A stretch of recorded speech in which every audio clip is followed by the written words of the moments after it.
This video is not about motivation. It's about how humans really work. Most people think they understand their own minds. They don't. Psychology was never meant to make you happy.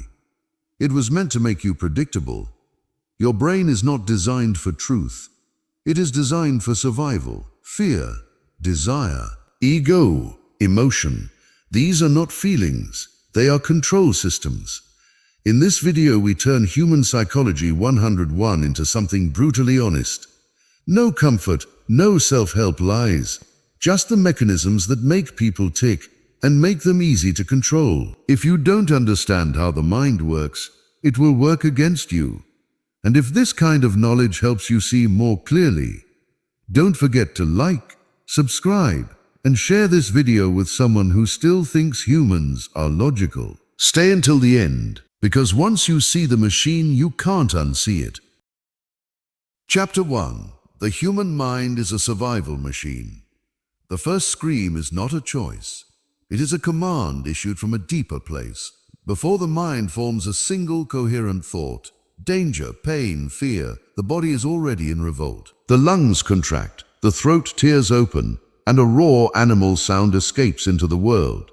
This is not you thinking. This is the machine beneath the thought, executing its prime directive: survive. We have draped this machine in velvet. We speak of consciousness, of reason, of the soul. We build civilizations and craft philosophies atop this ancient, throbbing substrate. But do not be mistaken. The pinnacle of human achievement is not the library, the symphony, or the covenant. It is the adrenaline spike that yanks your hand from the fire before you feel the burn. Everything else is secondary. Your brain, in its most essential function, did not evolve for happiness, for truth, or for peace. It evolved to keep a fragile bundle of flesh and bone alive long enough to replicate its genetic code. Happiness, when it appears, is merely a reward signal, a chemical pat on the head for taking a survival positive action. Truth is only valuable insofar as it is useful. Peace is often a liability. Consider the hierarchy of your mind, not as a pyramid with reason at the peak, but as a silent committee in a darkened room. The eldest members, the ones who remember the scent of predators in the tall grass and the desperation of the winter famine, hold the real power. They do not speak your language. They communicate in pulse rates, in gut clenches, in flashes of heat and ice along the spine. They vote with chemical when they sense a threat, a social snub that echoes the peril of tribal exclusion, a strange sound in the night that mirrors the approach of a stalking cat. They do not petition the conscious chairperson for debate. They seize the controls. They flood the system. They are the fear that makes your voice crack during a presentation. They are the desire that obliterates your diet at the sight of sugar and fat. They are the irrational jealousy that corrodes a perfect relationship. Logic is the junior member of this committee. It is allowed to speak last, and only if the room is quiet. Its voice is thin, reasoned, and slow. It is often shouted down by the roaring consensus of instinct. This is why you can know rationally and completely that a fear is groundless, and yet your hands will still shake. You can understand the logical benefits of a course of action, and yet feel a visceral, unmovable aversion to it. The committee has voted. Your consciousness is merely tasked with constructing a plausible story for why the decision was correct. We call this rationalization. It is not a flaw in the system. It is the system's elegant way of preserving its own authority, of maintaining the comfortable lie that you are in charge. Fear and desire are not your emotions. They are your overlords. They are the two currencies of the survival economy. Fear governs movement away from. It is the ancient algorithm for risk assessment, constantly scanning the environment for patterns that preceded past disaster. It remembers the shape of the snake in the shadows, the tone of voice that led to violence, the feeling of being alone in a world that hunts the solitary. It does not care if its data is outdated. A modern criticism, a quarterly report, a sideways glance on a subway car, these are filtered through the old software. The threat is coded as social, not physical, but the response is the same: constrict, flee, or fawn. Desire governs movement toward. It is the pull toward what the ancient code defines as resource, calories, status, alliance, mating opportunity. The craving that feels like a personal want is often a biological imperative wearing a modern mask. The relentless pursuit of more money, more likes, more possessions, more validation, is not a mark of greed, but of a survival machine operating in a landscape of artificial scarcity it cannot comprehend. It is chasing the signal of fitness in a world that has detached the signal from the underlying reality. The machine seeks the dopamine hit of acquisition, because acquisition once meant you would live through the winter. This is the quiet war you inhabit. Your life is not a pursuit of meaning, but a series of negotiated truces between these two forces. The job you hate but fear to leave. The relationship you sustain not for joy, but to avoid the terror of solitude. The purchase you make not for need, but for the transient silencing of a desire-anxiety you cannot name. You are a diplomat serving two ruthless empires, constantly explaining one to the other, selling compromises as victories. Your memories, your beliefs, your very perception are colored by this mandate. You do not recall events, you recall the survival-relevant impression of events. The memory is edited by the committee to reinforce useful fears and profitable desires. You see what you are primed to see. You believe what makes the world feel more navigable, even if it is false. The mind is not a mirror reflecting reality. It is a fortress, interpreting the world through its narrow, strategic arrow slits. What does this mean for the idea of you? The conscious self, the narrator of your internal story, is not the king. It is the royal scribe. It does not command the army. It writes the chronicles of the campaign, always framing the army's actions as wise, just, and intentional. It spins the terror of the committee into a tale of personal caution. It transmutes raw desire into a story of ambition or love. It provides the alibi for the machine's behavior. This is not a call to despair. It is a map of the territory. To understand that you are riding a tiger is the first step to understanding why the path feels so perilous.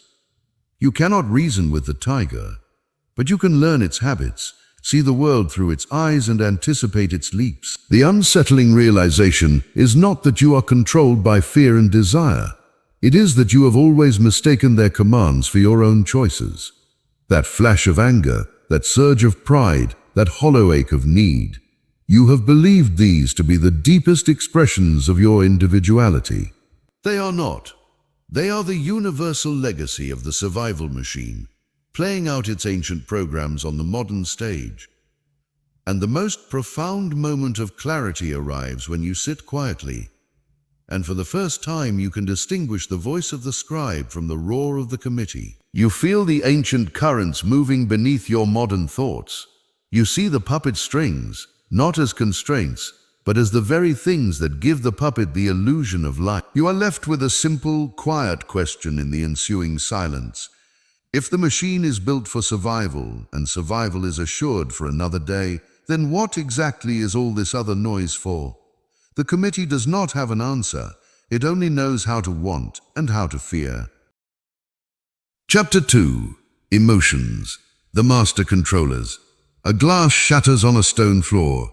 In the instant before you register the sound, before you think careless or expensive or my mother's favorite, a chemical tide has already breached the gates of your conscious mind. Your jaw tightens, your breath catches, your vision narrows to the glittering fragments. This wave has a name you will learn later, anger or shock or loss. But in that first pristine moment, it has no name. It is simply a command, a directive written in the ancient language of physiology, and it is already being obeyed. We have romanticized emotions. We speak of them as the color of life, the music of the soul, the wellspring of art and love. This is the story we tell ourselves. The reality is more austere, more functional. An emotion is not something you have, it is something that takes. It is a behavioral command issued by the survival machine, a total system override. It is not a feeling. It is a firmware update that rewrites your entire operating system in milliseconds. Joy says approach, consume, repeat. Fear says freeze, flee, or fight. Disgust says expel, avoid, purify. Shame says hide, submit, disappear. These are not suggestions. They are executive orders. Reason is not the opposing force to emotion. It is the subordinate. Logic is the advisor allowed to speak in the quiet chamber long after the kingdom has been mobilized for war. Its meticulous reports on resources, long-term consequences, and probabilistic outcomes are rendered irrelevant by the sovereign's decree. You can know with absolute certainty that expressing rage will cost you a job, a relationship, your dignity. Yet the command is issued. The body heats, the muscles coil. The words, sharp and atomic, are launched from your lips. The advisor is left to clean up the diplomatic fallout, constructing a story of righteous indignation to justify the sovereign's impulsive act. We call this justification. It is the cleanup crew arriving after the hurricane. This hierarchy is not a flaw. It is the architecture of a system built for speed, not accuracy. In the savannah, the cost of pondering the statistical likelihood of a rustling bush containing a predator is death. The cost of a false alarm, a burst of fear for a harmless wind, is negligible. The system is engineered for false positives. It prefers the ghost of a threat over the substance of a deliberation. And so in the modern world, the rustling bush is an unanswered email, a critical tone, a sideways glance. The sovereign declares an emergency. The body is flooded, the mind hijacked. The advisor's calm memos about perspective and context are shredded before they are read. Watch any human interaction, and you are watching a silent exchange of command prompts. A conversation is not merely an exchange of words, but a delicate, continuous negotiation of emotional states. A flicker of contempt in a tightened lip is a command issued to the other's system. Submit, feel shame. A widening of the eyes, a slight lean forward is a command. Attend, I have value. These signals bypass the cortical language centers entirely. They speak directly to the other machine's command core. The conscious minds of both parties are often the last to know what transaction has just occurred.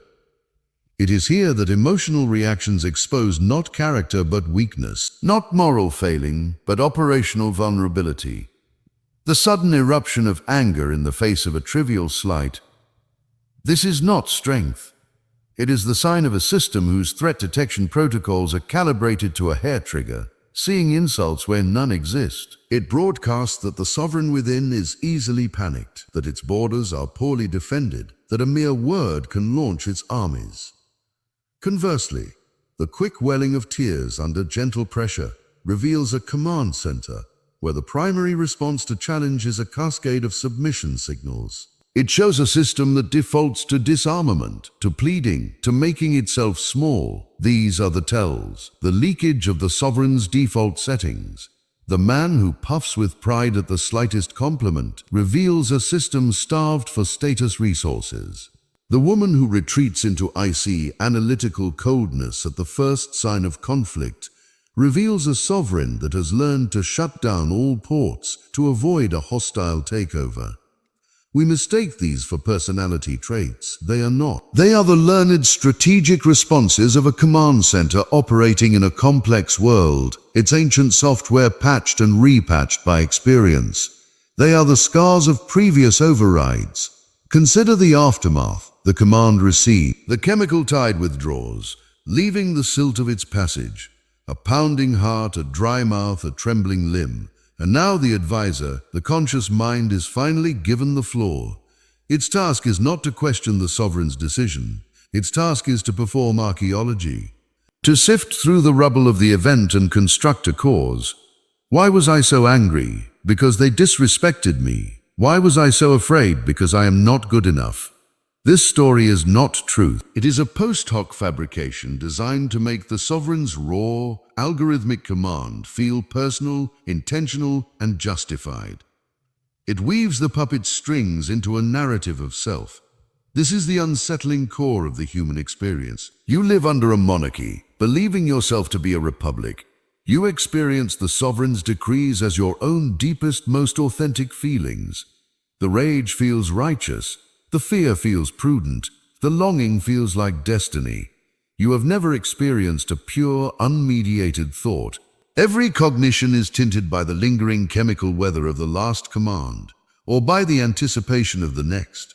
To see this is to see the vulnerability in every face. It is to understand why crowds can be led not by argument, but by the careful orchestration of command prompts, by symbols that trigger fear, by narratives that inspire disgust, by promises that tap into dormant desires. It is to understand why the most effective rhetoric is not logical, but emotional.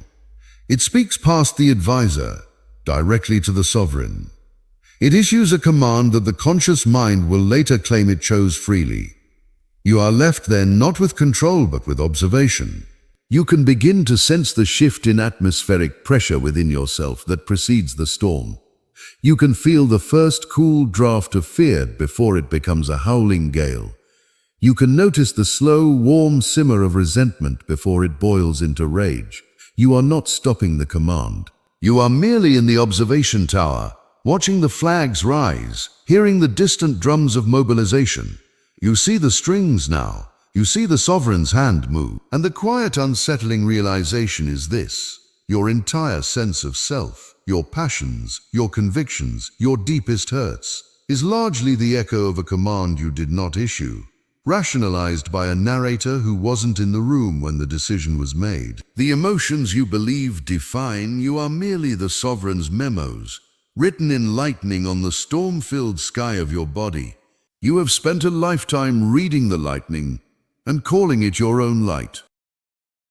Chapter 3. Personality is a mask, not an identity. A child learns to smile when it does not want to smile. This is the first stitch. The parents beam, the discomfort is rewarded. The child learns which questions to stop asking, which enthusiasms to hide, which tears to swallow. Each lesson is a thread woven over the raw, pulsing thing beneath. By adolescence, the weaving is complete. It is not a disguise. It is a face. It fits so well you forget you are wearing it. You call it. We speak of personality as if it were a geological formation, a deep, immutable core of self, shaped by time and pressure. We label it introvert, extrovert, type A empath. We believe these categories explain us. They do not. They catalog the mask. Personality is not an identity. It is a defense mechanism, a sophisticated, adaptive suit of armor forged in the earliest fires of social survival. Its primary function is not to express the self, but to protect it, to negotiate the world with minimal damage and maximal reward. The armor is not you. It is what stands between the world and the fragile, formless vulnerability that is actually you. Consider its construction. Childhood is not a period of self-discovery. It is a relentless, high-stakes conditioning program. The laboratory is the family. The stimuli are love, approval, safety, and their terrifying withdrawals. The child is an experimental subject, learning through infinite trials which behaviors bring connection and which bring abandonment. Laugh at this, cry at that. Be quiet now, perform now. This need, expressed, caused a flicker of annoyance in a parent's eye. Bury it. That emotion displayed earned a hug. Amplify it. There is no malicious intent. There is only the slow, unconscious sculpting of a human animal into a shape that fits the niche available. The material of the mask is borrowed. It is patchwork quilting from everyone you ever needed. A father's stoicism becomes your emotional lexicon. A mother's anxiety becomes your perimeter alarm system. The bully's cruelty becomes the hard shell you learn to emit preemptively. The first friend's loyalty becomes the template for all your bonds. You assemble a persona from the spare parts of other people's strategies, convinced it is an original creation. You are speaking in a language you did not invent, using phrases you overheard in the rooms where your survival was negotiated. And so, the adult walks the world in a costume tailored during a war that ended decades ago. The flinch reflex from a raised voice, a relic of a different room, a different face, the desperate need to fill every silence, a prayer against the cold quiet of a childhood withheld. The compulsive caretaking, a treaty signed with a parent who needed parenting. These are not personality traits. They are living fossils. Echoes of ancient negotiations for love, played on a loop in a present that no longer requires them. The armor has rusted onto the skin. This is why challenges to one's personality are met not with curiosity, but with existential fury. You are not arguing with a person's opinion. You are threatening the integrity of their survival suit. Tell the defiant rebel they are secretly scared, and they will escalate their defiance. The armor must prove its efficacy. Tell the perpetual peacemaker they harbor a quiet rage, and they will redouble their soothing. The mask must silence the accusation. The fierceness of the defense is proportional to the hidden fragility of what's beneath. The most violent protests are always in defense of the most fragile fiction. Watch any social gathering. You are not seeing a collection of individuals. You are watching an armory display. Here the mask of effortless charm, polished to a high shine to attract resources and repel intimacy. There the mask of cynical intellect, a bristling fortress that dares you to find the softness within. The helpful one, the tough one, the free spirit. Each is a strategic answer to an old central question. How must I be to be safe here, to be loved here, to matter here? The persona is the answer, frozen into a posture. The tragedy is not that we wear masks. The tragedy is that we mistake the mask for the face. We build lives that are perfect reflections of the armor's limitations. We choose partners who speak the mask's language, careers that reward the mask's competencies, worlds where the mask feels comfortable. We shrink our existence to fit the dimensions of the cage we mistake for ourselves. The raw, unmade self, capable of contradictory emotions, of shocking change, of sheer potential, is left in the dark, speaking in dreams and panic attacks, and in those rare unbidden moments of inexplicable sorrow or joy that pierce the facade. To see this is to see the quiet desperation in every human performance, the exhausting work of maintaining the continuity of self. The subtle adjustments when someone new enters the room, a different lens screwed onto the same camera. The shock of catching yourself, in a moment of fatigue or stress, behaving in a way that is not like you, but it is like you. It is like the part of you the mask was built to contain. You are left then with a disquieting the traits you are most proud of. Your resilience, your humor, your kindness, are they you? Or are they the most successful adaptations? The pieces of armor that gleamed the brightest and earned the most reward. The flaws you most despise, your temper, your neediness, your aloofness. Are they fundamental brokenness? Or are they the stressed seams of the armor, the points where the old wound still presses against the metal? The realization is not that you are... The realization is that you have always been real and masked simultaneously. The vulnerability is real. The fear is real. The armor is real. You have simply conflated the sentry with the citizen, and in the stillness, a faint question arises, more tremor than thought. If the mask were gently laid aside, not destroyed, simply observed, what would be left to speak? The armor does not know. It only knows how to stand guard. The silence that follows is not an answer. It is the space where an answer, for the first time, might one day grow. Chapter 4. Ego, Insecurity, and Self-Deception. A man spends an hour rehearsing a story he will tell at dinner. He smooths the edges, inserts a witty pause, polishes the ending to sound like victory. The event in memory is a blur of confusion and mild regret. In the telling, it becomes a parable of his competence. This is not a lie to him. It is a correction, a necessary edit to a narrative that, in its raw form, feels untenable. The ego is not the author of this story. It is the editor, sitting in a dimly lit room, cutting and splicing the film of a life into something coherent, something survivable. We speak of ego as pride, as arrogance, as a swollen sense of self. This misunderstands its nature. The ego is not strength. It is a fortress built on a fault line. Its walls are not granite but papier-mâché. Layer upon layer of story, achievement, and self-concept, all pressed together around a hollow center. That hollow is the silent, shapeless fear. I am not enough. I do not belong. I am unseen, unloved, unworthy. The ego's sole purpose is to hide this vacancy, to silence its echo. Every boast, every credential flashed, every subtle put down, every frantic defense of an opinion. These are not expressions of a solid self. They are sandbags stacked against a rising internal flood. Watch any interaction where a person's idea is challenged. The reaction is rarely intellectual. It is physiological.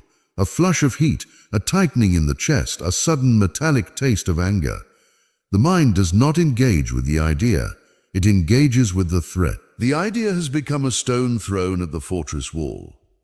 The ensuing argument is not a search for truth. It is a defensive perimeter action. The content is irrelevant. The subtext is everything. You are threatening the structure that holds my void at bay. This is why truth often feels like a personal attack. It is. It attacks the fiction. And the fiction is all that stands between the conscious mind and the abyss. It has spent a lifetime papering over. Self-deception, then, is not a flaw in the system. It is the system's primary function. It is the continuous, automatic editing of reality to serve the stability of the fortress. You do not decide to deceive yourself. You are compelled to. The process is seamless, invisible. A failure becomes a learning experience. A cruel remark becomes a joke misinterpreted. A jealousy becomes righteous concern. A selfish act becomes a necessary boundary. The editor works in real time, narrating your life as it happens, ensuring every scene supports the central thesis. I am good, I am smart, I am justified. The facts are secondary. The narrative is essential. Consider the sheer volume of daily edits. The slight inflation of your role in a success. The gentle minimization of a mistake. The careful curation of memories to paint yourself as either hero or victim, but never the fool. You rewrite history not out of malice, but out of a biological imperative for coherence. A psyche that truly saw its own contradictions, its pettiness, its fear, would fracture under the weight. The ego's fiction is the binding agent. This is why the most fragile egos are often the loudest. The performance of certainty, the dogmatism, the refusal to apologize, the need to have the last word, is not a sign of confidence. It is the desperate hammering of nails into a shaking wall. The truly secure have no fortress to maintain. They can inhabit a question. They can tolerate being wrong. Their identity is not tied to the infallibility of their structure. But such people are rare landscape. A compliment is absorbed, not as truth, but as temporary mortar for the cracks. A criticism is not evaluated. It is experienced as a siege engine hitting the gate. The entire emotional life of the ego is one of perpetual defense against an inner emptiness. It can never acknowledge, for to acknowledge it is to invite the collapse it was built to prevent. You can observe this architecture in every defense mechanism. Rationalization is the editor writing a footnote to explain away plot holes. Projection is the fortress accusing the surrounding landscape of its own weaknesses. Denial is the refusal to acknowledge the fire within the walls. These are not psychological jargon. They are the observable tactics of a governance in crisis, a regime maintaining power through propaganda and suppression of dissent. The dissident, in this case, is your own unvarnished perception. To see this is to understand the profound loneliness of the human condition. You are living inside a story. You are secretly terrified, might be untrue, defending it from a world you suspect might see through it, and attacking any reflection that shows you a face you don't recognize as the hero. Your relationships become tangled in this dance of mutual fortification. You seek not mirrors, but accomplices. People who will agree to edit their own film to co-star harmoniously in yours. You call this love or friendship. Often it is a non-aggression pact between two fragile states. The unsettling realization is not that you are insecure. It is that your entire personality, your convictions, your principles, are often just the elegant, intellectualized scaffolding built to hold up a very simple, very old fear. The political stance you defend with such fervor, the aesthetic you identify with, the tribe you belong to, these are often not chosen from free will. They are chosen by the editor because they best disguise the void, because they provide ready-made walls and a community of fellow builders. You are left with a silent question. In the moments between thoughts, when the editor is briefly asleep, In the shower on a long drive, in the second before sleep, you might feel it. Not a thought, but a presence, the quiet empty space behind the set, the unadorned fear. The ego rushes back in, startled with a thought, a plan, a memory, a judgment, anything to fill the silence. The fortress is not there to keep the world out. It is there to keep that silence in. And every truth that slips through the battlement sounds to the editor like the trumpet of the end. Chapter 5. Decision-making and the myth of free will.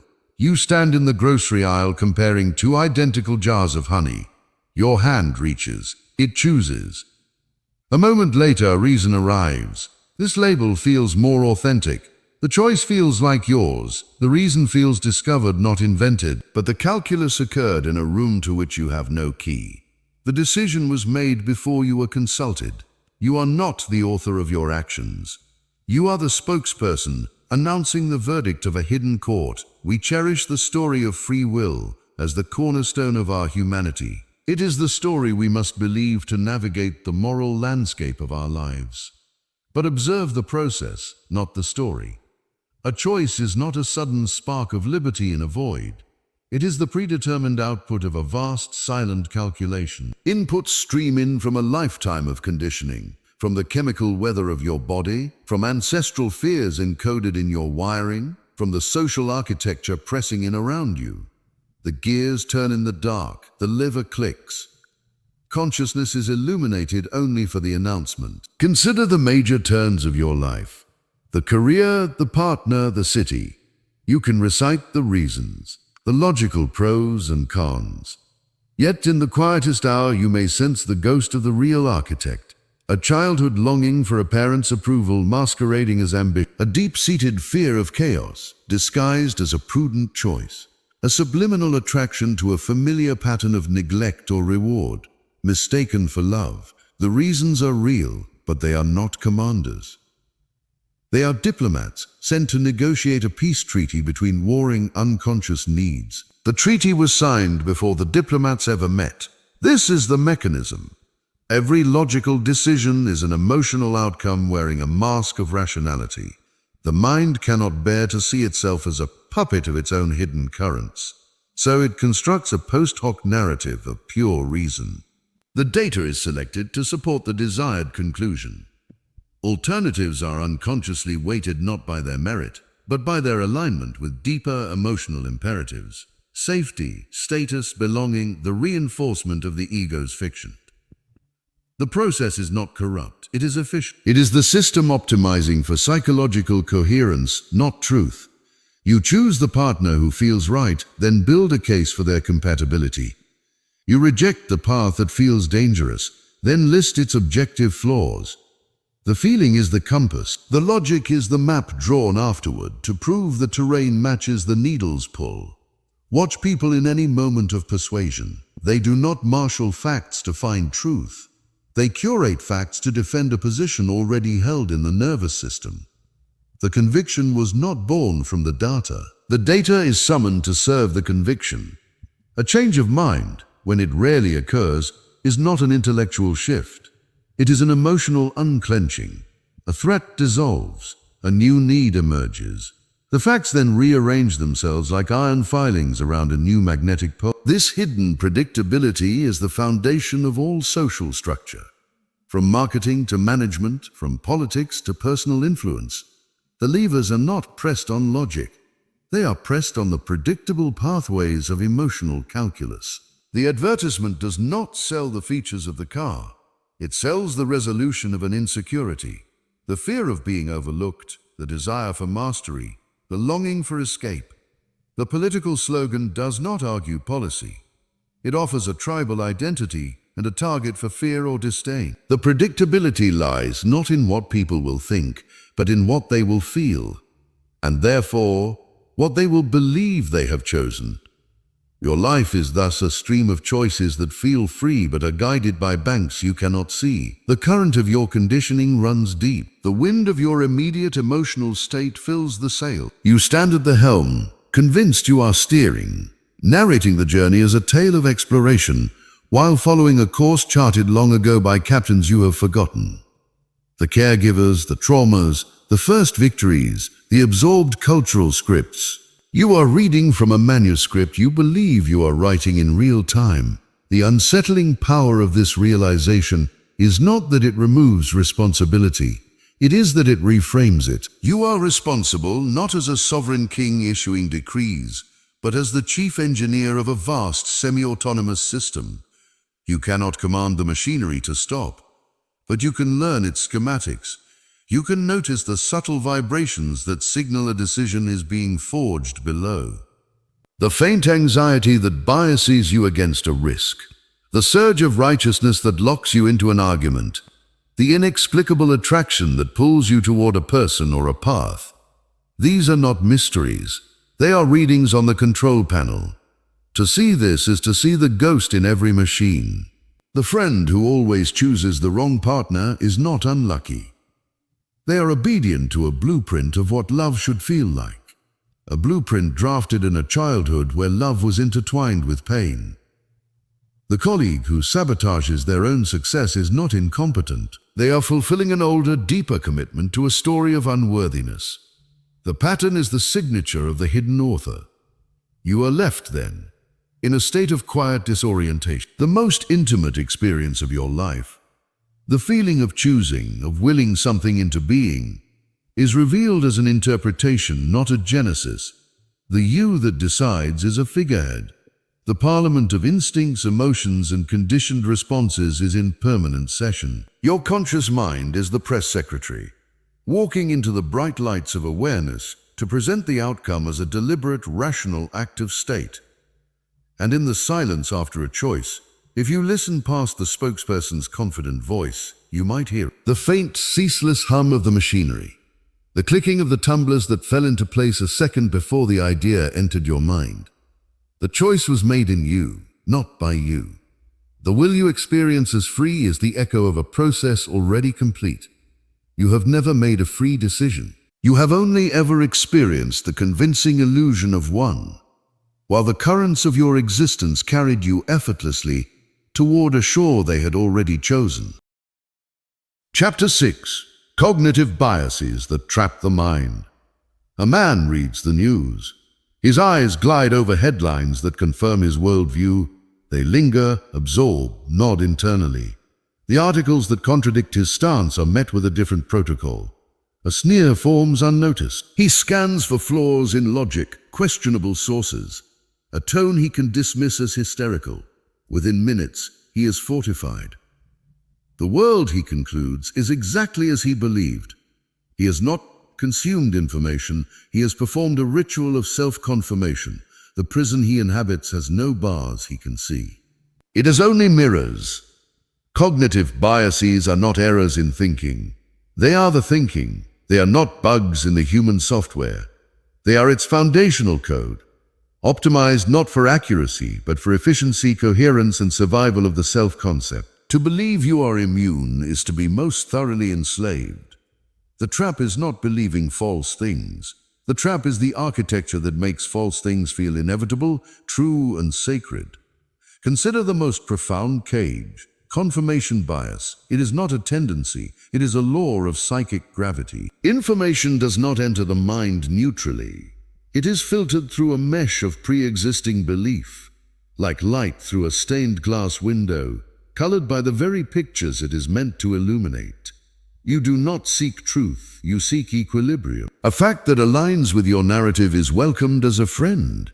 A fact that threatens it is processed as an enemy combatant, interrogated, tortured until it confesses to being flawed or else silenced. Your memory itself is complicit, dutifully recalling the instances that prove you right, while allowing the contradictions to fade into a formless gray.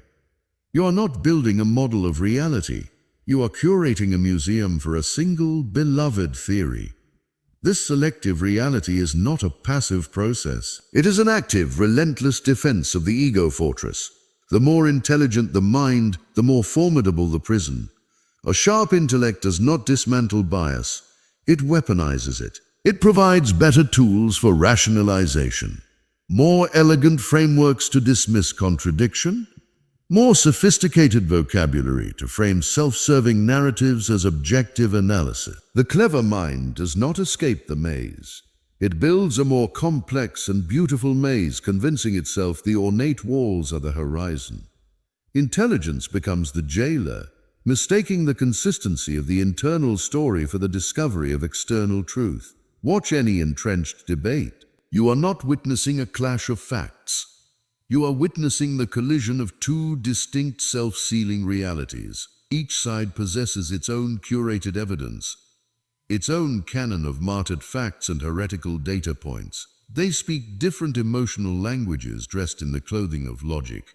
To step outside one's own reality tunnel feels not like liberation, but like treason, a betrayal of the tribe, the identity, the carefully constructed self. The belief is not held. The belief holds you.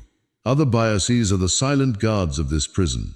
The sunk cost fallacy is not poor math. It is the ego's refusal to admit its past investments were in error, lest the foundation of the wise decider persona crack. The fundamental attribution error, judging others by their actions, ourselves by our intentions, is not a moral failure. It is the essential maintenance of the fiction of our own benevolent core against the threatening ambiguity of others. The backfire effect, where contradictory evidence only strengthens a belief, is not stupidity. It is the immune system of the psyche, attacking the foreign agent of cognitive dissonance with heightened fervor. You live inside a curated simulation. Your senses provide raw data, but your biases are the algorithms that render the final scene. A person who irritates you seems to do everything irritatingly, their neutral actions tinted with malevolent intent. A project you champion appears to have only promising signs, its risks minimized by the glow of your commitment. You are not perceiving the world. You are broadcasting a version of it, and then diligently receiving your own transmission, believing it to be an external signal. The unsettling realization is not that you are sometimes wrong. It is that your experience of being right is often the primary symptom of the trap. That feeling of crystalline certainty, of cohesive understanding of things making sense. This is the feeling of the system operating smoothly, not of truth being contacted. The world that makes perfect sense to you is a world filtered through your own personal dogma. Clarity is often the clean, polished wall of the cell. To see this is to see the ghost walls in every conversation, in every news story, in every memory. It is to understand why changing someone's mind with facts is a form of psychological violence. You are not updating their software. You are attempting to demolish their architecture. It is to understand why cults and ideologies work. They do not teach new facts. They provide a new, complete set of filters, and suddenly the world makes a different, intoxicating kind of sense. You are left with a disquieting vigilance. You can begin to notice the flinch of dismissal when a cherished idea is challenged. You can feel the warm rush of welcome when a stranger articulates your own unspoken prejudice. You can observe your own memory conveniently reshaping a past event to better suit your current needs. The bars of the cage become visible, not as external constraints, but as the very structure of your thought. And the final quiet horror is this: you cannot think your way out. The tool you would use is the material of the prison itself. Awareness does not grant escape. It only allows you to sit in the center of your cell, in the silent space between one biased thought and the next, and see the walls for what they are. To know that every belief, every conviction, every obvious truth you possess is built upon a foundation of invisible, self-serving distortions. The mind is not a seeker of light. It is a builder of sanctuaries.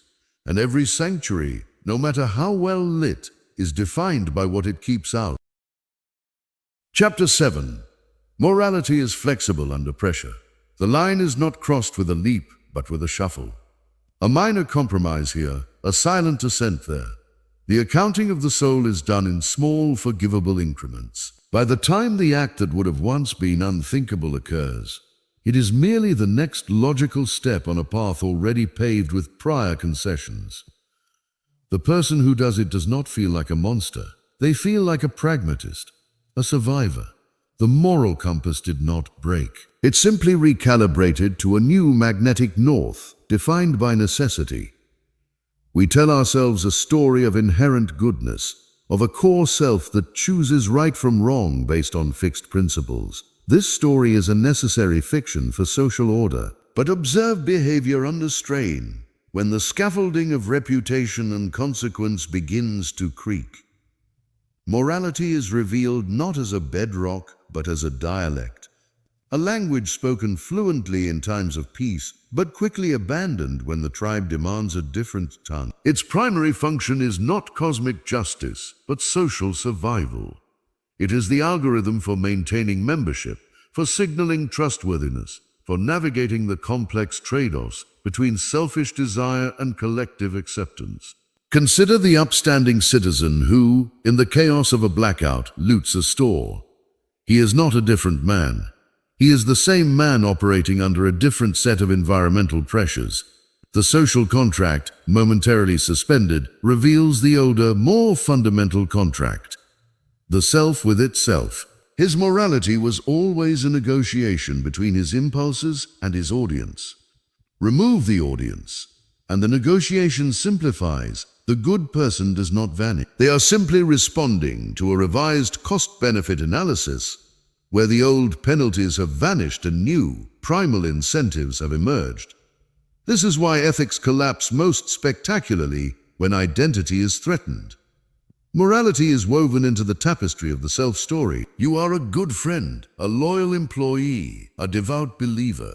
When an action is required that threatens that story, to betray a friend for career advancement, to cheat to avoid a humiliating failure, you do not immediately choose to be bad. You first reconstruct the narrative. The friend becomes demanding, ungrateful. The competition becomes corrupt. The failing grade becomes an injustice. The unethical act is then reframed not as a violation of morality, but as its restoration, a righteous rebalancing of a skewed scale. The ego that master editor does not record a crime. It authors a justified rebellion. Watch any group turn on an individual. The morality of the collective bends, as if under a gravitational pull, to justify the exclusion. Gossip becomes truth, nuance becomes treachery. The need for group cohesion, a survival imperative older than law, overwrites the imperative for individual fairness. The members are not evil, they are adaptive.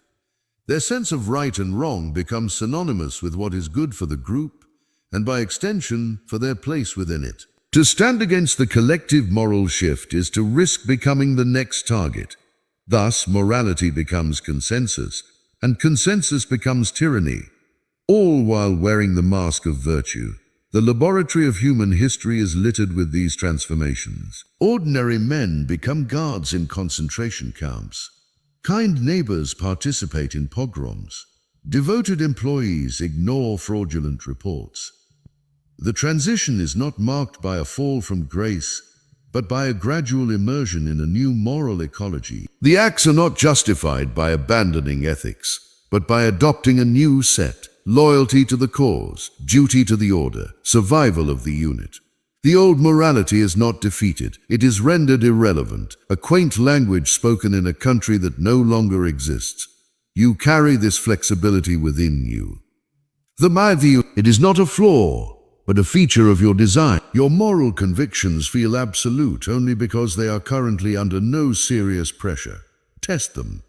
Threaten something core to your identity, your livelihood, your standing, your sense of safety, and observe the quiet internal bargaining that begins. The principles you state in the sunlight are re-evaluated in the shadows of potential loss. This is not hypocrisy. It is human cognitive architecture. The mind is a justifying machine, engineered to preserve the integrity of the self-system. Acting against a moral code creates dissonance. The simpler solution is not to avoid the action, but to adjust the code just enough to make the action permissible. The code is not sacred. The self-coherence is. This is the source of that profound, disorienting feeling when you witness a good person commit a betrayal. You are not seeing a hidden evil revealed. You are seeing the predictable output of a system where the variable of pressure has been cranked to a point where the social survival calculus overrides the abstract principle. Their world has shrunk to a tunnel where only one path promises relief from threat. Your morality and theirs now exist in different realities, defined by different perceived emergencies. To see this is to lose a certain innocence about human nature. It is to understand that trust is not a judgment of character, but a gamble on circumstance. It is to see the potential for collapse in every sturdy-looking structure. The most dangerous person is not the one who declares themselves evil, but the one who is utterly convinced of their own righteousness. For they have already completed the internal justifications for whatever action their identity fortress requires. Their morality is the most flexible of all, because it is perfectly enslaved to their ego. You are left with a cold clarity. The codes you live by are not etched in stone. They are written in sand at the watermark where the ocean of your needs meets the shore of your social world. When the tide of pressure rises, the writing changes. You have likely already done this in small ways and told yourself a story that let you sleep. And the final quiet realization is this: you can never know what you are truly capable of until the pressure is applied. The good person is not a permanent state of being. It is a temporary equilibrium, a balance maintained only in the absence of sufficient force. Your morality is a peacetime treaty. You have no idea what you would agree to in a state of war. Chapter 8. Perception. Reality is filtered. You do not see the abandoned building, you see a threat, a canvas for graffiti, a memory of a childhood dare, a potential investment. The raw data, cracked concrete, broken windows, the play of shadow in empty rooms, is processed, categorized, and storified before it reaches conscious awareness. The world does not enter your mind. Your mind reaches out and wraps the world in a story. What you experience as perception is not a window, it is a painting. And you are the artist, working from a palette mixed long ago. We operate under the grand necessary delusion that our senses provide a direct feed of reality. This is the foundational lie of consciousness. Your eyes are not cameras, they are selective filters. Your ears are not microphones, they are editors. The brain is not a passive receiver, it is a desperate, meaning-hungry interpreter, working in real time to sculpt the blinding, buzzing chaos of raw sensation into a coherent and, above all, useful narrative. Usefulness is not defined by truth, but by survival. Does this perception help me navigate? Does it confirm my worldview? Does it protect my self-concept? If not, it is altered, softened, or discarded before you ever know it existed. Consider the hierarchy of perception. At the lowest, most primal level, perception serves the survival machine. The quick perception of movement in peripheral vision predator, the instantaneous recoil from a slithering-shaped snake, the subtle read of anger on a face threat. This is fast, dirty, and often wrong, but its speed is its virtue. Above this hums the layer of social and emotional filtering. Here, the same neutral expression on a boss's face is perceived as approval or contempt based on your insecurity. The casual remark of a friend is heard as support or slight based on your prior fears. The data is colored by the emotional weather within you. At the highest, most conscious level sits the ego's curator framing the final exhibition. This is the world as I experience it. It presents the heavily edited film as a documentary. Your beliefs are the primary filters. They are the lenses ground by your past, and you look through them at everything. A person who believes the world is hostile will perceive a crowded street as full of potential aggressors. Their nervous system will highlight jostles, grimaces, and loud voice. A person who believes the world is abundant will perceive the same street as vibrant and full of opportunity. Their system will highlight laughter, street music, and chance connections. Both are seeing the same street. Both are inhabiting different planets. The belief does not follow the perception. The perception is manufactured to validate the belief. This is why controlling the frame of perception is the essence of influencing behavior. You do not need to change what a person does. You need to change what they see. If you can frame a loss as a learning experience, the emotional and behavioral response shifts from despair to engagement. If you can frame an opposing group as a threat to our way of life, cooperation with your in-group becomes a moral imperative. The facts are secondary. The story about the facts is primary. Propaganda, marketing, leadership, cult influence, all are sophisticated exercises in perceptual framing. They supply the lens, and the target willingly sees a new world, believing they have discovered it themselves. Watch any conflict. The participants are not arguing about the same event. They are arguing from within different perceptual realities. Each has a highlight reel of the other's transgressions and a deleted scenes folder of their own. Their memories, their interpretations of tone, their reading of intentions, all are filtered through the need to be the protagonist of their own story. Reconciliation is nearly impossible until the filters are acknowledged. And the filters are the last thing the ego will ever acknowledge. For to do so is to admit the world you rage against is in part your own painting. You are living in a hall of mirrors, but the mirrors are not on the walls. They are in your neural pathway. Every glance, every conversation, every piece of news is reflected back to you through the distorted glass of your previous experiences, your fears, your desires, and your tribal allegiances. You are not reacting to the world. You are reacting to your reflection of it, believing it to be the thing itself. The unsettling power of this mechanism is its invisibility. The editing suite is soundproof. You experience only the final cut. The feeling of certainty, I saw what I saw, I heard what I heard, is the feeling of a seamless edit. It is the mark of a good story, not an accurate transcript. Your most vehement convictions are often just the roar of a narrative that has successfully censored all contradictory evidence at the perceptual level. To see this is to experience a profound sense of solitude. You can never truly share a reality with another. You can only negotiate a temporary overlapping consensus between two distinct filtered simulations. Trust is not the belief that someone sees what you see.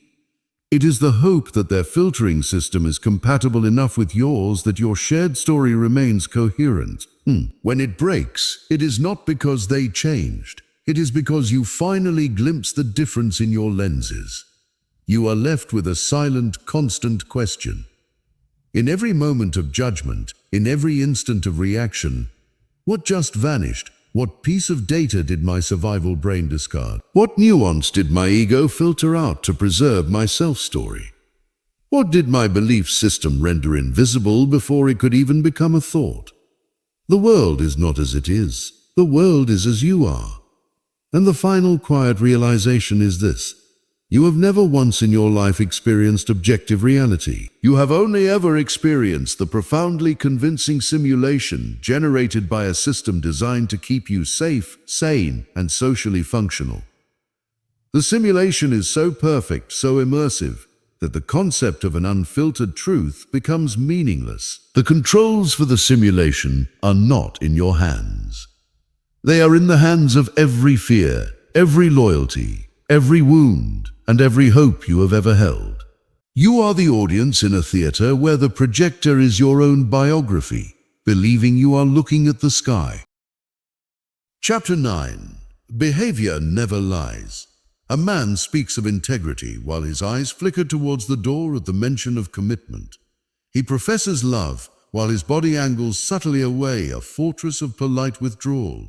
The words are clean, logical, draped in the finery of intention. The behavior is quiet, messy, and clothed in the naked truth of physiology. The conscious mind spins its tales. The nervous system writes the official record. You are not listening to a person. You are reading two texts simultaneously, the published manifesto and the handwritten, unedited draft. The draft is the truth. We live in a conspiracy of language. We agree to take each other's words as currency, knowing they are often counterfeit. It is the necessary grease for the social machine. But beneath this polite fiction runs the subterranean river of behavior. It cannot counterfeit. It is the output of the entire system. The survival machine, the emotional commands, the ego's frailties, the conditioned patterns, expressed in real time. Words can describe a blueprint.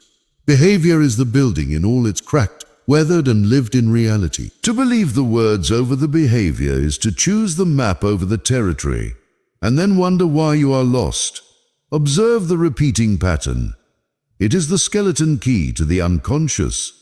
A person who moves from job to job, each time citing a toxic boss, is not unlucky. They are revealing a pattern of conflict with authority, a script written in an older story. A person who cycles through partners, each time claiming their new love is different, is not romantic. They are demonstrating a relentless pursuit of a fantasy that no real human can fulfill, fleeing the moment reality contradicts the dream. The pattern is the signature of the hidden author. The conscious mind provides the unique, plausible rationale for each iteration. The behavior shouts the monotonous, unchanging theme. These are not mistakes, they are rituals. Unconscious habits are prayers offered to a god of familiarity. The nail-biting, the late arrival, the interrupting, the compulsive cleaning. These are not choices, they are discharges. They are pressure valves for an internal system. A habit is a frozen solution to a forgotten problem. The man who dominates every conversation is not merely arrogant. He is performing a ritual to ward off the ghost of insignificance. The woman who apologizes for existing space is not merely polite. She is enacting a rite of shrinkage learned in a world that demanded she be small. The behavior is the scar tissue, and the shape of the scar tells you about the wound. This is how you read the text without asking the author. You become an archaeologist of the present moment. You ignore the monument the ego has erected, the spoken ideals, the stated beliefs. You study the midden heap, the small, discarded actions, the reflexive habits, the unguarded moments. Where does their energy go when no one is watching? What do their hands do when their mind is elsewhere? How do they occupy space? Do they spread or contract? How do they respond to a minor frustration, a stuck door, a slow website, when they believe themselves alone? In these cracks, the facade crumbles and the interior light bleeds out. You are not reading minds, you are reading physics. Emotion is a physical state. Anxiety is not a thought. It is a tremble in the knee, a dryness in the mouth, a micro-movement of flight in the feet. Contempt is not an opinion. It is a barely perceptible curl of the lip, a slight dilation of the nostril. True comfort is not a statement. It is the slow, synchronous mirroring of posture, the softening of the eyes, the unconscious alignment of breath. The body is a liquid that pours itself into the container of its true priorities. It cannot do otherwise. This creates a quiet, relentless exposure. The person who promises loyalty, but whose attention scatters in a room of higher status individuals, has just revealed their true hierarchy. The leader who speaks of teamwork but who always positions themselves centrally in photographs has just documented their solitary focus. The friend who offers support but whose presence drains your energy, leaving you weary and diminished, has just communicated their true function in your life. An emotional tax, not a sanctuary.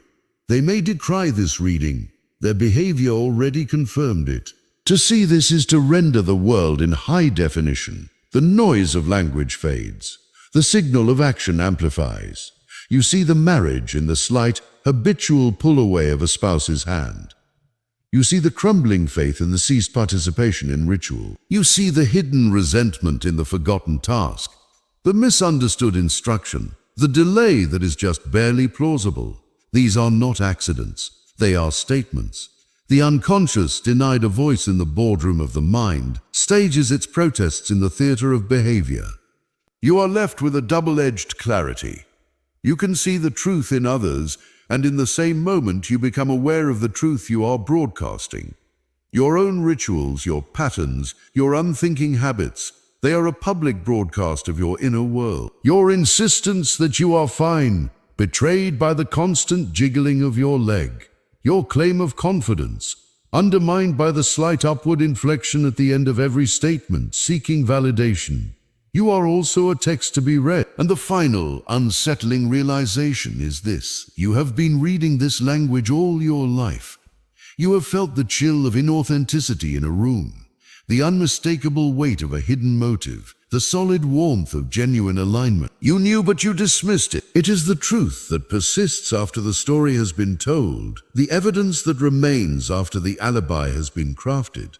In the end, a person is not what they say, they are what they do, and what they do repeatedly is who they are. The autobiography is not written in their memoirs. It is etched in their rituals, engraved in their reflexes, and performed daily on the silent stage of their unconscious choices. You have always known this. You have just agreed politely not to mention it. Chapter 10. Relationships are power exchanges. You notice it first in the silence, not an empty silence but a charged one.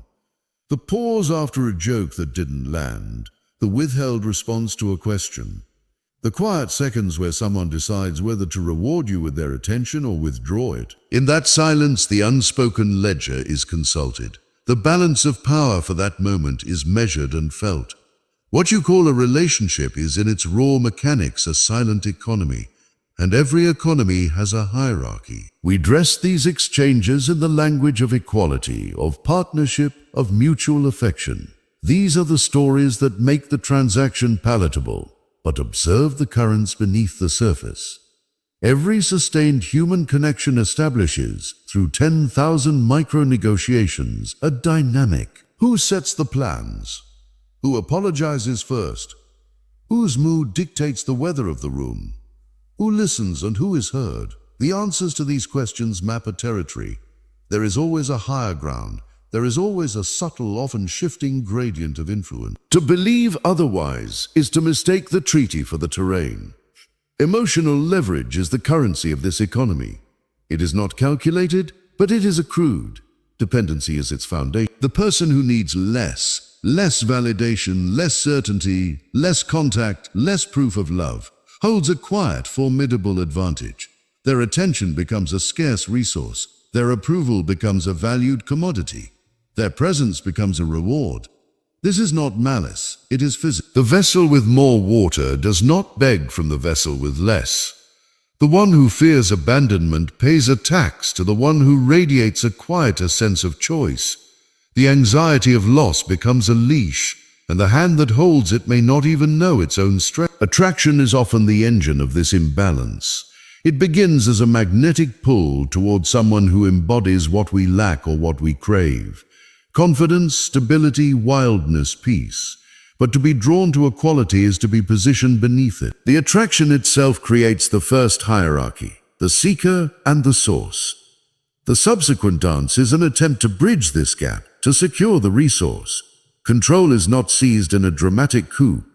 It is seeded in small increments through the desperate hope of securing the connection. You become what you believe they want. You silence the parts they might find displeasing. You trade pieces of your territory for the promise of their continued presence. The imbalance is not an accident. It is the architecture of the bond, built on the uneven ground of perceived value. Watch any long-standing relationship, from friendship to marriage. You will see the established pathways of concession, the topics that are avoided to preserve peace, the truths that are softened to protect a known fragility, the rituals that serve one person's comfort more than the other. These are the worn footpaths of power, traveled so often they feel like natural law. The hierarchy is maintained not through force, but through the gentle, relentless enforcement of expectation and the fear of the emotional cost of disruption. To challenge the hierarchy is to risk the entire economy, to threaten a stability built on accepted terms of trade. This is why the dissolution of a relationship feels like an economic collapse. The currency of your attention is devalued. The investments of time and emotional compromise are rendered worthless. The shared narrative, the delicate fiction of equal partnership, is liquidated. The raw power dynamic, once hidden beneath the busy trade of daily life, is laid bare. It was always there. You were just too busy transacting to read the underlying contract. You are both a participant and a commodity in this market. Your need for belonging, for understanding, for touch, is your vulnerability. It is the point of leverage. Your ability to provide these things, or to withhold them, is your capital. Every act of care, every moment of patience, every gift of forgiveness is both a genuine connection and a subtle adjustment of the balance. Love may be the language spoken, but power is the grammar that structures every sentence. To see this is to hear the quiet hum of the exchange in every interaction. The friend who only calls when in crisis, trading their temporary vulnerability for your sustained emotional labor. The partner who uses sullen silence to compel your appeasement. The parent who dispenses approval in measured doses to maintain influence. These are not character flaws. They are strategies within the economy. You have your own. You are left with a disquieting awareness. Your relationships are not sanctuaries from the world's calculations.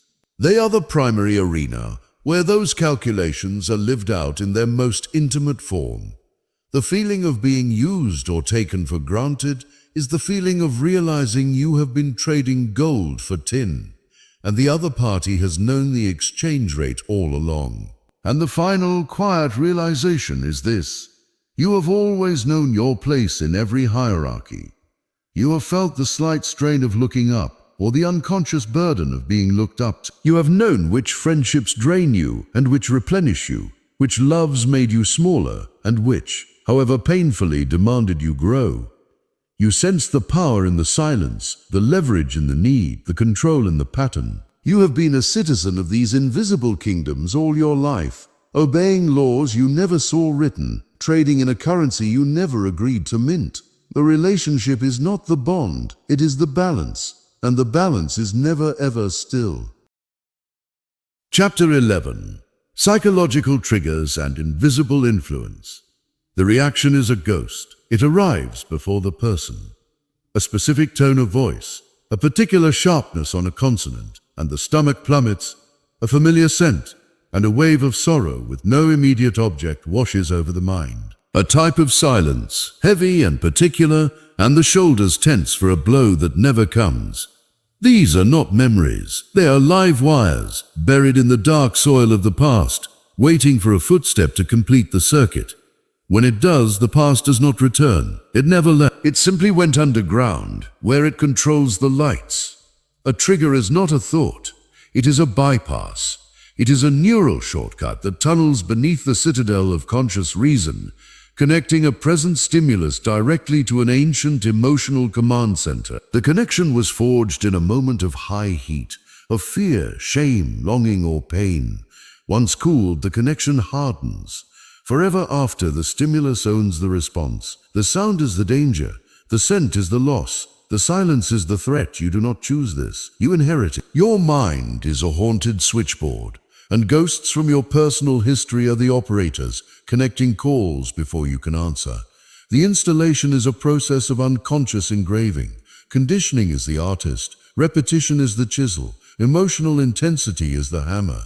A child laughed at for a public mistake learns vulnerability equals social death. The laughter, the heat in the face, the sting. These are fused into a single unit. The trigger is born. Future moments of potential exposure will now activate the full unit, bypassing the context. An adult asking for help can feel identical to that childhood moment of ridicule. The reaction, defensiveness, withdrawal, preemptive attack, is not about the present.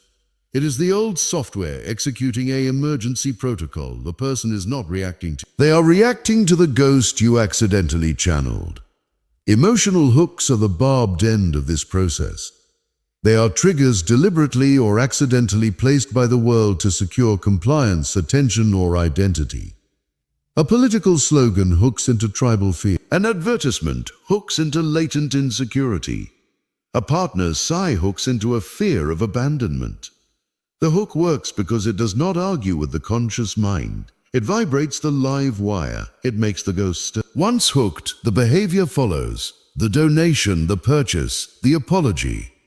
Not from logic, but from a deep need to quiet the internal alarm the hook has set off. The conscious mind, again, is tasked not with making the decision, but with building the justification for the action already compelled from below. This is why people react before they think. Thinking is slow. It is a deliberate negotiation with reality. Reacting is instantaneous. It is the immune response of the psyche. When a trigger is activated, the higher faculties are not consulted. They are suppressed. Blood diverts to the limbs, the vision tunnels. The complex social self dissolves into the primal binary. Approach or avoid, fight or flee, cling or free. The sophisticated modern human is replaced in a nanosecond by the simpler creature that survived, because it never paused to ponder the intent of the predator's snarl. By the time thought arrives, panting and late to the scene, the body has already chosen its stance. Thought's only role is to narrate the reaction as a choice. To see this is to see the invisible strings on every marionette, your own and others. You begin to map the minefield of a personality, yours or another's. You see the topics that cause a sudden rigid change in posture. The words that make the eyes flicker with a different, older fear. The situations that provoke a reaction disproportionate in its heat. These are not irrationalities. They are precise indicators pointing directly to the location of buried pain. A person's triggers are an X-ray of their history. Their inflexible points reveal their deepest wounds. You live in a world deliberately seeded with these hooks. The architecture of media, of politics, of commerce is an architecture of trigger design. It seeks the frequency of your anxiety, the wavelength of your desire, the resonance of your unresolved anger, and broadcasts a signal tuned precisely to it. The activation feels like a personal insight, a sudden conviction. It is often merely a successful frequency match. You are left with a silent double vision. You watch a person erupt and see two layers, the present slight, thin as a pamphlet, and the ancient text of which this is merely a cheap reprint. You feel your own chest tighten and must ask, is this present moment truly a threat, or has a ghost just walked through the room? The reaction is real. The context may be a costume, and the final quiet realization is this: you are not oneself moving through time, you are a living archaeology. The child who was terrified, the adolescent who was shamed, the young adult who was betrayed. They are not gone. They are preserved intact as trigger points in your operating system. Your present identity is the thin topsoil layer. Beneath it, the older selves sleep lightly, and a specific sound, sight, or smell is all it takes for one to rise, grab the controls, and dictate your behavior in its name. You have spent a lifetime believing you were reacting to the world. In truth, you have been reacting to the echoes of your own past, while the world provides the canyon walls that give those echoes their shape and force. The trigger is the ghost, your reaction is the science, and you are both the medium and the unwilling audience. Chapter 12. Mastery: Seeing Without Being Controlled. There is a moment in a room full of shouting when the sound transforms. It does not become quieter, it becomes distinct. The unified roar separates into its component parts.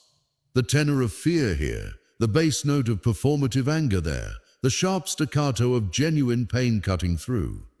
You do not hear less. You hear more, but you are no longer in the roar.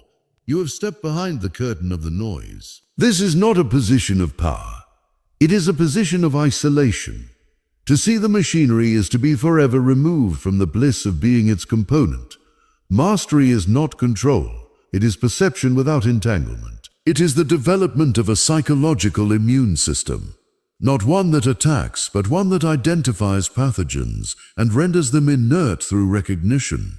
You see the hook, and in that seeing it cannot hook you. You feel the ancient trigger twitch in your blood, but you also see the ghost pulling the string.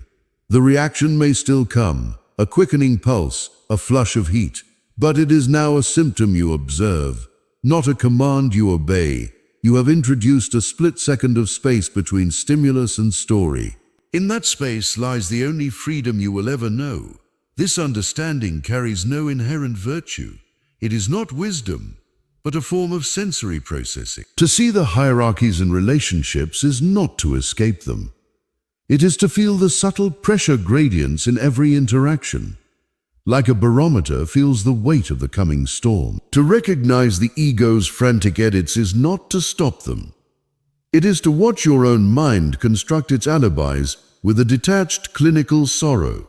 Awareness does not liberate you from the system. It makes you a permanent tourist in your own life, fluent in the language but holding no passport, forever recognizing the familiar blueprints of the human cage in every supposedly unique room. Psychological immunity in a manipulated world is therefore a silent, invisible resistance. It is not shouting counter-arguments at the advertisement. It is feeling the precise tug on your insecurity, the fear of being overlooked, the yearning for status, and noting it as a doctor notes a symptom on a chart. The tug loses its power to compel because it has been classified. It becomes data, not destiny. You watch the political drama not as a partisan, but as a student of group dynamics, observing the application of tribal triggers, the leveraging of moral flexibility, the careful construction of perceived threats. The emotional pull is still there, but it is recognized as a designed effect, and thus it is partially diffused. You are not persuaded, you are educated. This is the cost, a certain kind of loneliness. You can no longer fully buy the myth. The comforting lies that bond people together, the myth of pure motives, the story of inherent fairness, the collective dream of unmediated choice become transparent. You see the seams in the social fabric. You hear the silent click of the psychological transaction behind a gift, a compliment, a tear. This clarity does not make you cynical. It makes you precise, and precision is a solitary craft. You will stand in a crowd and feel the currents of emotion, the anxiety, the desire, the unspoken agreements flowing around you while you remain by necessity a stone in the river.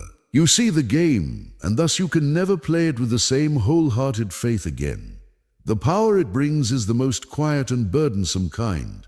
It is the power to not react, the power to let the emotional wave of another's manipulation attempt crash against you and to simply watch it recede, having taken nothing. It is the power to choose your battles not from hurt or triggered rage, but from a calculated assessment of what is worth the energy of your one finite life. It is the power of strategic patience, because you can see the endpoint of someone's behavioral pattern before they reach it. This is not a power to be used. It is a power to be endured. Like knowing the exact date of your own death, it changes how you walk through every remaining day, with a clarity that is both terrible and serene. You will become a reader of the invisible text.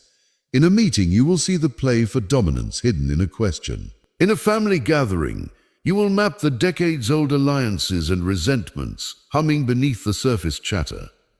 In your own mind, you will witness the frantic, charming, pathetic efforts of your ego to take credit for accidents and disown failure. You become the simultaneous audience, critic and reluctant playwright of a play that never stops. And the final, unsettling realization is this: there is no endpoint, there is only the seeing. Mastery is not a state of arrival. It is the ongoing practice of maintaining that split second of space, that observational distance, against the constant gravitational pull of your own biology, your own history, your own desperate need to belong. The immune system must be perpetually vigilant. The ghosts are tireless. You will find yourself at times longing for the blindness, for the sweet, uncomplicated conviction of the unexamined life. That door is closed. You have seen the scaffolding, and you cannot unsee it. The blueprints are etched onto your vision. The power is not in controlling the machinery. The power is in no longer mistaking yourself for a gear. You are the silent, watchful consciousness in the control room, observing the levers move, the lights flash, the automated responses engage. You did not build the room. You cannot leave it. But you are, for the first time, aware of its walls, its systems, its artificial air. And in that awareness there is no triumph, only a vast, quiet responsibility. The responsibility to continue seeing, even when what you see in yourself and in others is fragile, frightened, and endlessly predictable. The game is understood. You are forever disqualified from playing it with innocence. All that remains is to watch, with a clarity that feels less like victory and more like a silent, lifelong vigil. Conclusion. Once you see the machine, a glass of water sits on the table. You can see the glass, its shape, its thickness, its purpose. Or you can see the water, its surface tension, the slow evaporation, the way it holds light. You cannot see both simultaneously. One perception must become background for the other to emerge as figure. This is the final price of sight. To see the machine is to cease seeing the magic, and the magic is what makes the world bearable for everyone else. Most people prefer the illusion because the illusion is functional. It is the user interface for consciousness.